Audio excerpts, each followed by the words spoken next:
Shalom. Bapak Ibu saudara yang terkasih dalam Yesus Kristus, hari ini sukacita besar bagi dunia, termasuk kita di tempat ini karena Yesus Kristus lahir dan kita rayakan bersama segenap umat Kristiani di berbagai tempat. Karena itu mari kita saling berjabat tangan satu demi yang lain menyampaikan salam damai Natal. Selamat Natal.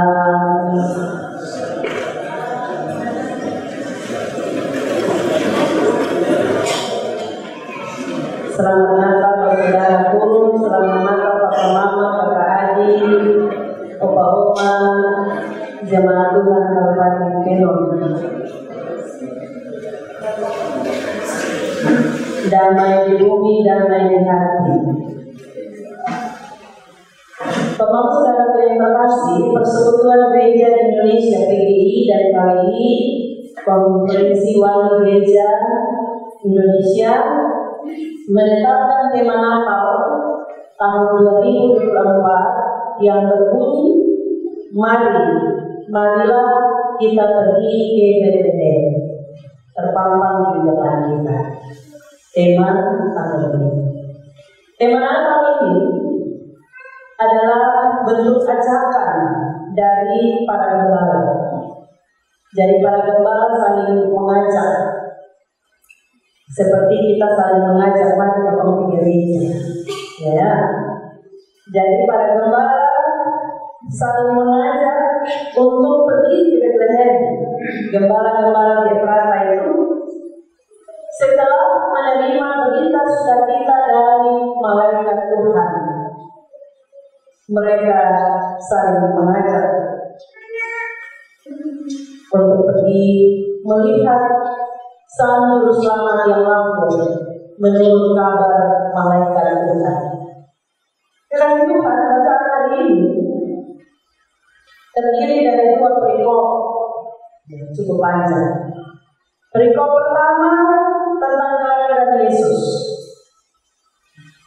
Perikop ini mengisahkan bagaimana Yesus lahir pada saat Kirenius menjadi wali negeri di Syria.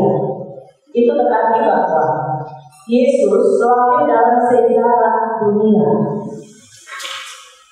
bukan kabar bohong, benar-benar terjadi dalam sejarah dunia.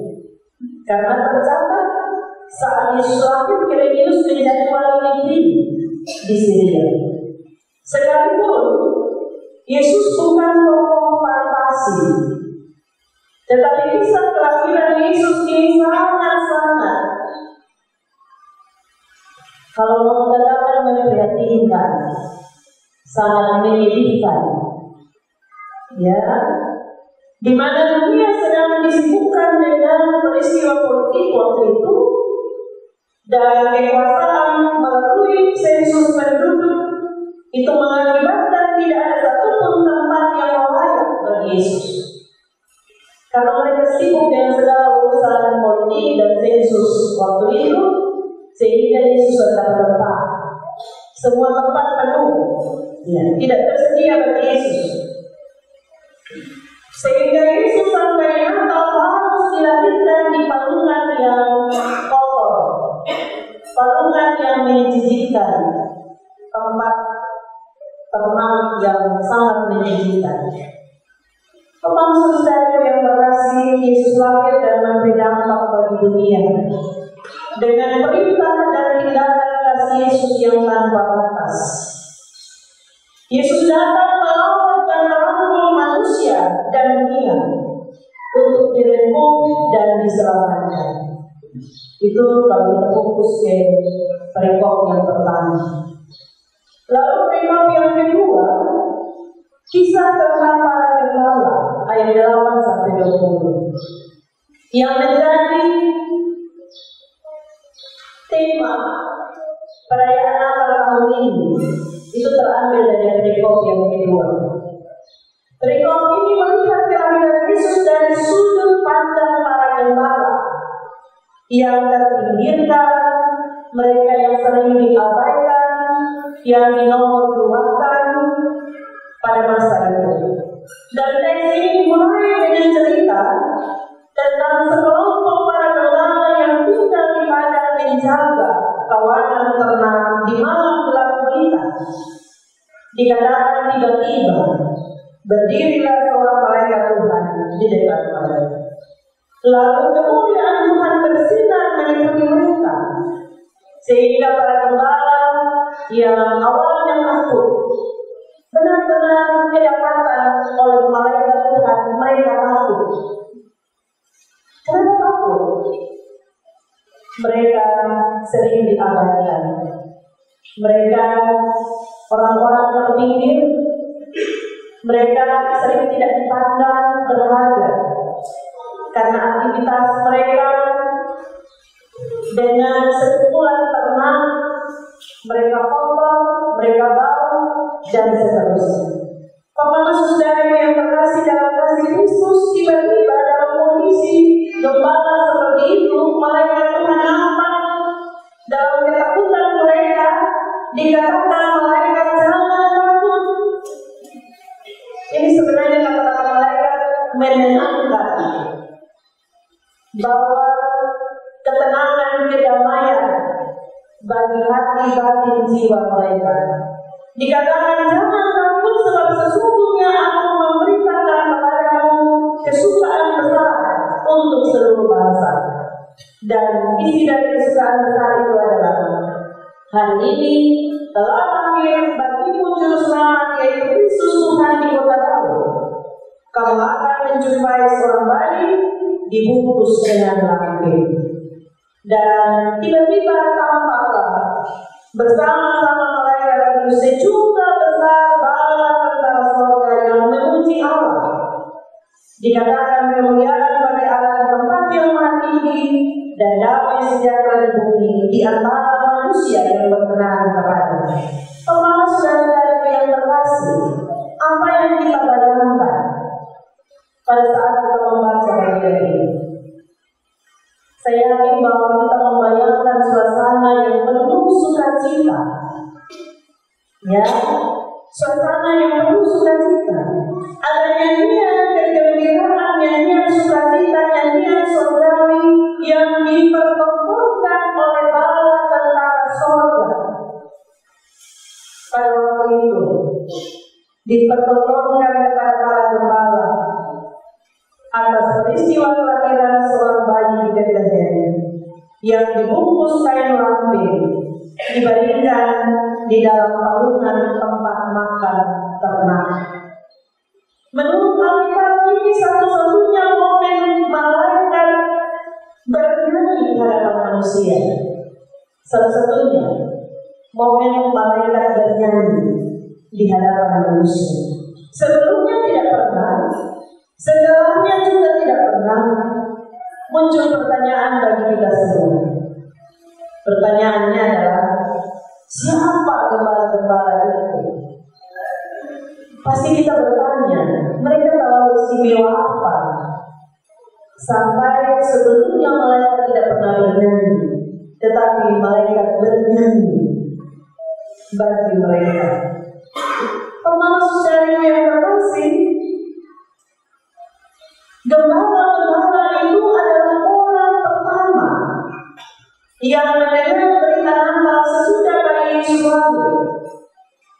Jadi ditilik dari jarak antara tempat penggembalaan dan Bethlehem. Mereka juga menjadi orang pertama yang melihat bayi Yesus. Mereka orang pertama yang melihat bayi Yesus. Hal ini tentu menjadi semakin luar biasa kalau kita bandingkan dengan para Majus. Waduh, itu para gembala luar biasa. Mereka orang pertama. Dibanding dengan orang Majus dari timur, kalau kita lihat Matius 2 ayat 1-12.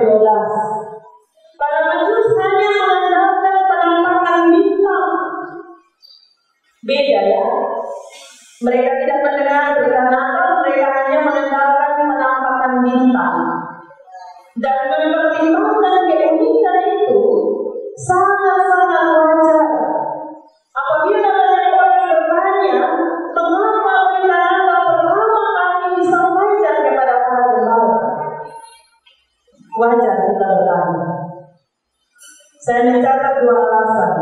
Mengapa? Mengapa berita Natal pertama kali disampaikan kepada para tentara? Yang pertama, secara status sosial, para tentara dipandang sebagai kelompok masyarakat yang rendah secara moral. Beberapa terdapat dalam tulisan para nabi Yahudi menyebutkan gembala-gembala sebagai orang-orang yang dekat dengan kejahatan dan dosa.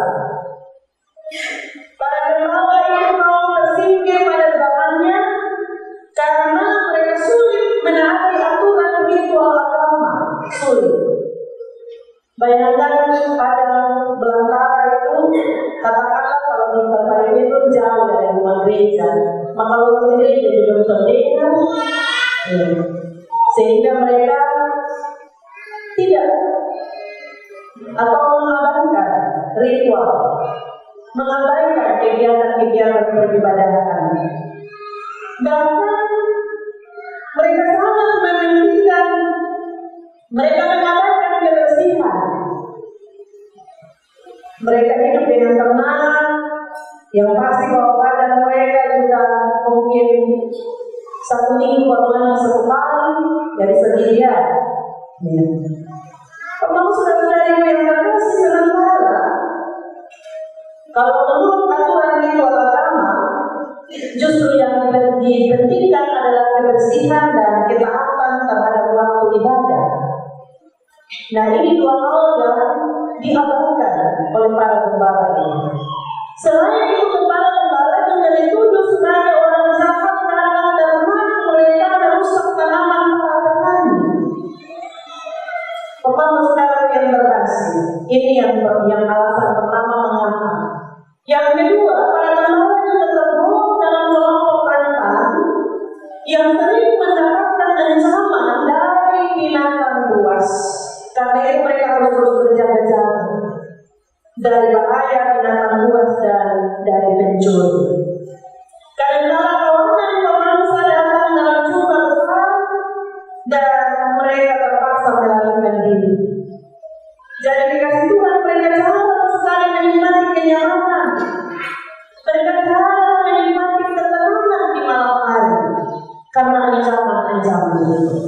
Kewaspadaan selalu dijaga. Ketakutan kadang-kadang menyerang, tetapi upah yang mereka terima kadang-kadang tidak sebanding dengan risiko pekerjaan yang mereka jalani. Kekasih Tuhan, Natal merupakan peristiwa di mana kemuliaan Allah dinyatakan di tengah kaum yang tersisih itu. Damai sejahtera di bumi dirasakan di antara insan yang mengasihi kaum yang terlupakan. Bagaimana realitas? Bagaimana kenyataannya? Pertanyaan bagi Bapak Saudara dan saya. Kenyataan sekarang, kalau kita bandingkan, realitasnya seperti apa di zaman kita? Kita catat yang pertama. Sejak zaman dahulu sampai saat ini, manusia selalu ada dalam kelompok.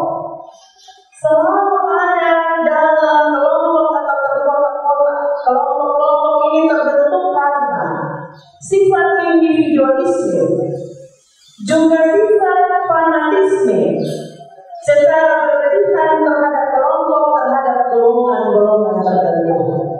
Ada kelompok orang kaya, jadi bapak menjadi dia karena dia itu orang kaya. Ada kelompok orang miskin, jadi bapak menjadi dia orang miskin. Itu saudara. Ada kelompok berdasarkan ras, dia atau neto dan zaman ditolak. Dia orang Jawa, jadi jangan dibawa menjadi dia. Ada kelompok kulit terang, kulit gelap, orang asli, orang pendatang, kelompok orang tua, kelompok anak-anak. Pemaksud dari kesepakatan. Rasa-rasanya semua orang sangat suka membuat pola berkelompok, pola pemilihan seperti itu, memilih dan memilah.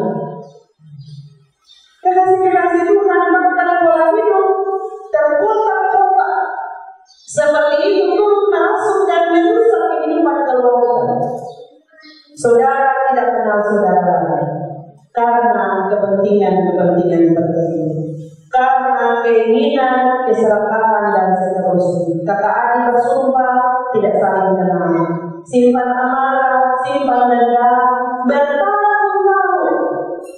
Malah ada yang bilang kita marah sampai mati. Lu belum tahu ya kan? Bapak maksud dari yang terkasih yang kedua. Ini bicara realitas ya, kenyataan di zaman ini. Bahwa kelompok yang terpolarisasi itu tidak saja menyebabkan juga gelisah, tetapi juga menjadi sumber konflik di mana-mana. Konflik karena kelompok-kelompok itu saling dipertemukan. Yang kuat tidak mau bergabung dengan yang lemah, yang merasa diri kaya menindas yang miskin. Akibatnya polarisasi itu kadang menjadi sumber konflik dan hilanglah perdamaian. Damai sukacita hilang. Kalau saudara jangankan perbedaan, kadang-kadang persamaan juga jadi penyebab perang dan perselisihan. Dan itulah realita. Lalu yang ketiga, di hari Natal pun orang bisa saling mencela karena hal-hal kecil, karena dekorasi mungkin orang saling mencela karena dekorasi Natal yang berbeda, warna baju Natal, model di kue Natal, sampai pada pilihan-pilihan yang lain. Ketahuan saja pesta demokrasi, pilihan politik berbeda, mungkin juga masih terbawa waktu sekarang. Semoga selalu ya. Itu semua dipertentangkan. Sekalipun mereka ada dalam satu keluarga. Saudara kandung, padahal inilah waktunya kita ingat kembali nyanyian malaikat di Efrata itu. Allah yang mulia yang jauh di atas segala di manusia, kini merendahkan diri. Lalu lahir dari seorang perawat bersahaja bernama Maria dari dusun Nazaret. Apa maksud dari yang terkasih? Ayat 4 sampai ayat 6 mencatat tentang keluarga. Yang Yusuf dan Maria sebagai orang tua biologis Yesus.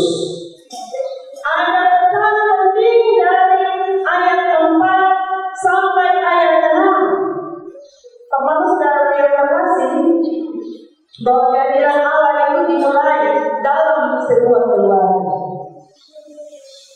Benar, Maria mengandung dari Roh Kudus, tetapi Allah menetapkan keluarga Maria dan Yesus sebagai keluarga hadir dan lahirnya Yesus, Sang Juru Selamat. Kalau saudara Allah datang menjumpai manusia dalam kehidupan keluarga, karena keluarga adalah lembaga sosial yang pertama hadir di dunia dan dalam semua negara.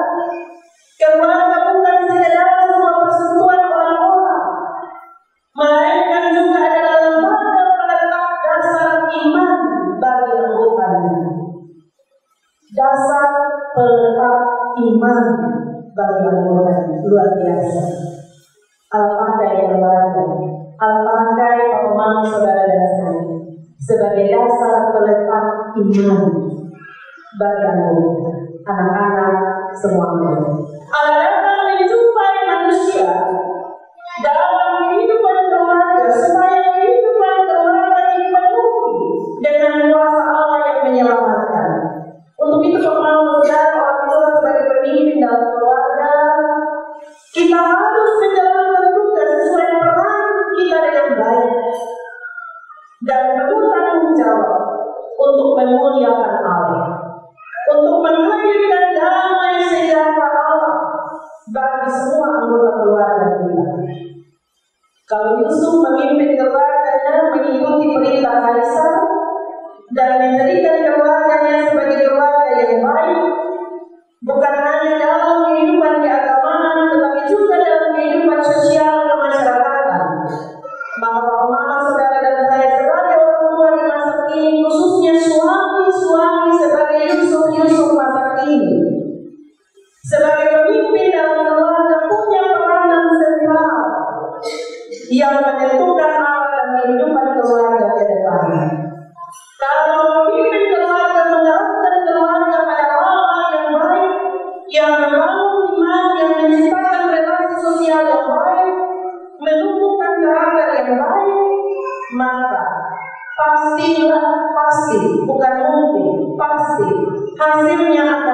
juga. Pastilah keluarga seperti itu akan menghasilkan generasi masa depan yang baik, anak cucu yang membanggakan, anak cucu yang mengharumkan nama pribadi seperti keluarga dan turut memuliakan Allah. Kekasih-kekasih Tuhan, tetapi justru sebaliknya keluarga mengalami berbagai kegagalan apabila ada sikap pengabaian terhadap tugas dan tanggung jawab, pertentangan, perselisihan, konflik bisa saja terjadi lalu memisah-misahkan para anggota keluarga. Kakak adik kandung tidak lagi mau berdamai, suami istri cari jalan masing-masing, anak-anak juga demikian. Semua yang baik dari kacau balau karena sikap pengabaian terhadap tugas tanggung jawab memimpin dan membentuk karakter para anggota keluarga, sehingga damai sejahtera hilang dari kehidupan bersama dan Allah tidak lagi dipermuliakan, tapi sebaliknya dipermalukan. Bapak-bapak saudara yang terkasih, kehadiran Yesus menyatukan dua kota. Kehadiran Yesus menyatukan dua kutub yang jauh menjadi sangat-sangat dekat. Kekasih Tuhan, para gembala yang miskin dan hina berlutut bersama para majusi yang kaya raya dan berhikmat. Para malaikat dalam semangat keagungan bertegak di hadapan penjaga hewan. Cahaya kemuliaan surga meliputi pada permata yang sunyi dan gelap gulita. Kita bayangkan kedua kutub yang berbeda-beda itu kini bersama-sama datang di kandang ternak untuk menyembah Yesus yang lahir. Di hadapan Kristus, perbedaan-perbedaan dianyam. Di hadapan Kristus, perbedaan-perbedaan disatukan menjadi sebuah keindahan. Memang kalau sudah dianyam, itu anyaman yang indah, sesuatu yang luar biasa. Tuhan Yesus ternyata menyatukan dan mendudukkan semua orang yang terpisah karena pola-pola itu dalam hadiratnya. Hal yang tempat pertama, nyanyian para malaikat ini seakan mengingatkan kita kembali, bukan kepada rutinitas, bukan kepada romantisme Natal, melainkan mengingatkan kita pada kenyataan pada hari ini. Apa dikatakan hari ini dalam lahir batin hidup selalu, bukan hari itu atau nanti, hari ini, atau bukan kemarin, hari ini. Pada kenyataan hari ini, dan sukacita ini menjadi pesan bagi kita semua, bagi dunia ini, bagi bapak, saudara dan saya yang sedang berkumpul. Karena kehilangan damai sejahtera. Ada keterangan di sana sini. Damai sejahtera Allah yang melampaui segala akal dan pikiran manusia ini sedang datang hari ini bagi kita dalam kehidupan ini. Seakan-akan Bapak-Bapak, kalau masih ada perang di sana sini, seakan bumi ini belum penuh damai. Iya ya, seakan bumi ini belum penuh damai. Hari ini dalam perayaan Natal, kemuliaan Allah dinyatakan damai sejahtera diumumkan. Dan ini berita sukacita bahwa oleh karena Kristus maka kemuliaan Allah mengangkat orang-orang yang hina yang berdosa untuk menikmati lagi sebuah kesempatan baru. Berita kesukaan itu juga adalah kabar hadirnya damai sejahtera di atas bumi yang kejam. Kabar hadirnya damai sejahtera di atas bumi yang telah rusak oleh ulah dan kejahatan manusia. Masih ada harapan, masih ada kesempatan bagi kita yang berdosa, masih ada kesempatan dan harapan bagi kita dalam keterpurukan untuk menjadi mulia, untuk memiliki damai sejahtera. Teman saudara yang terkasih, karena itu sempurna ada kata terlambat untuk datang berjumpa dengan Yesus Juru Selamat. Amin. Pada hari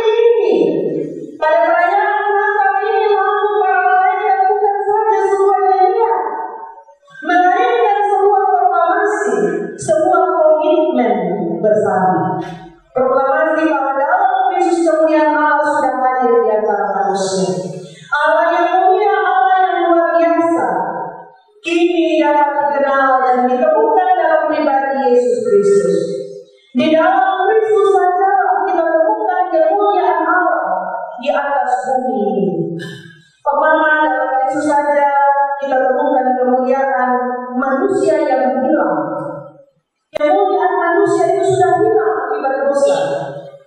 Sejak dosa manusia pertama kali kita mendapatkan kembali kemuliaan yang hilang itu.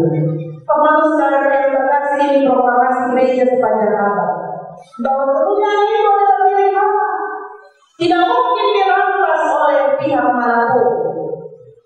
Tetapi kemuliaan Allah yang tidak saja menjadi milik Allah, Allah mengaruniakan kemuliaan juga kepada ciptaannya, pemahaman saudara dan saya, dan sebagai ciptaan baru kita sudah dianugerahkan kemuliaan sebagai anak-anak Allah. Karena itu pemahaman kemuliaan Allah menjadi yang utama bagi anak-anak Allah, bagi pemahaman dan saya. Kita patut selalu memuliakan Allah di setiap hidup kita, termasuk di dalam keluarga dan itu kapan saja. Para jemaat mendengarkan nyanyian ini, lalu mereka bergegas menuju ke Bethlehem, tema hari ini. Jadi mereka mendengar nyanyian itu, mereka bergegas, tidak nanti, bergegas segera. Jadi jangan sampai ada yang bilang, mari kita pergi gereja, bisa apa tuh? Tahun depan sah. Mari kita pergi gereja, sunyi lonceng, mari bisa pasca sah. Jadilah Kristen nafas dan pas. Pemahaman saudara yang terkasih, bergegas menuju ke Bethlehem. Ada apa di sana? Ke Bethlehem melihat bayi yang baru dilahirkan. Pemahaman saudara yang terkasih dalam kasih Kristus, Bethlehem itu bahasa Ibrani-nya Bethlehem, artinya rumah roti ya.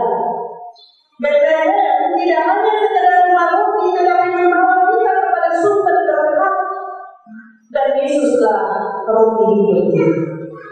Sehingga para jemaat meninggalkan pekerjaan mereka, sumber hidup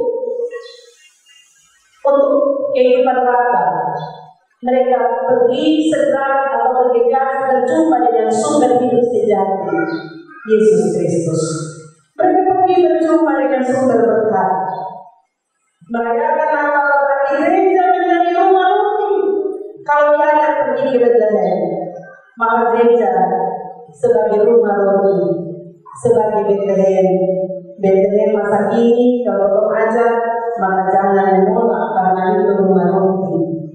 Ya, sumber berkat bagi mereka yang membutuhkan. Ada yang sering berkata, ada pasti saudara ada semua butuh berkat. Tapi diajak ke Bethlehem semua, diajak ke rumah roti, ke rumah Tuhan semua. Karena tadi malam ini sampai pagi.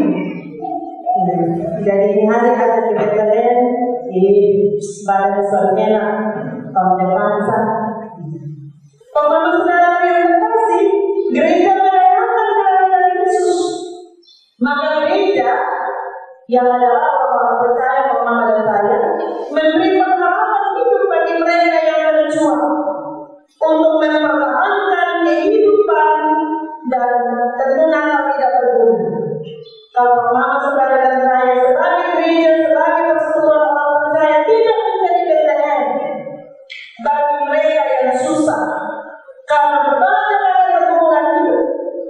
Dan karena itu para gembala itu juga membawa kisah berita yang mereka dapatkan dari malaikat tentang lahirnya juru selamat.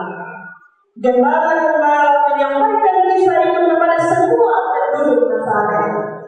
Biarlah kerinduan kita untuk terus memuliakan Allah, untuk terus berjumpa dengan Yesus di Bethlehem, menghadirkan kuasanya yang selalu mengatakan kita menjadi umat Allah di mana saja kita berada. Selalu ada kerinduan berjumpa ya dan memuliakan Allah.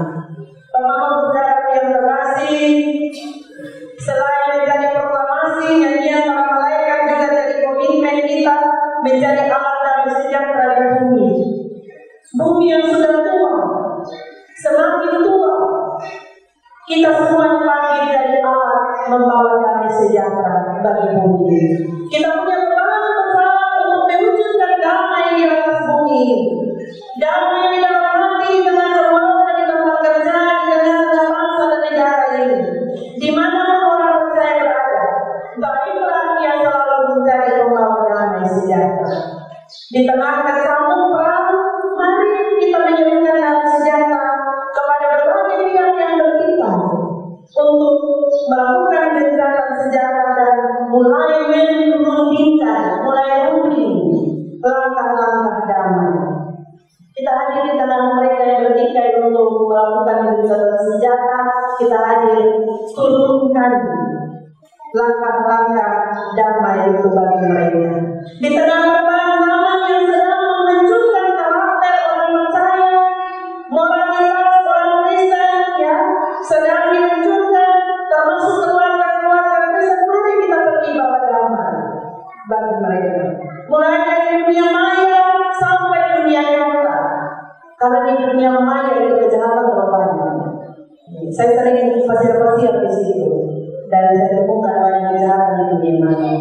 Kemana mari kita bawa damai sejahtera, mulai dari desa sampai ke kota besar. Bumi ini kehilangan damai sejahtera, maka kita orang yang ditugaskan membawa damai kepada semua orang. Dan jangan pernah lalai untuk berjumpa Tuhan di rumah roti, rumah sumber berkah, di rumah Tuhan, seperti yang terjadi pada hari ini. Tuhan Yesus menolong kita semua, Tuhan Yesus memberkati kita semua dengan firman-Nya, dan kita tetap terus berkomitmen jadi pembawa damai. Selamat Natal sekali lagi bagi papa mamaku, papa oma, kakak adik semua. Damai di bumi, damai di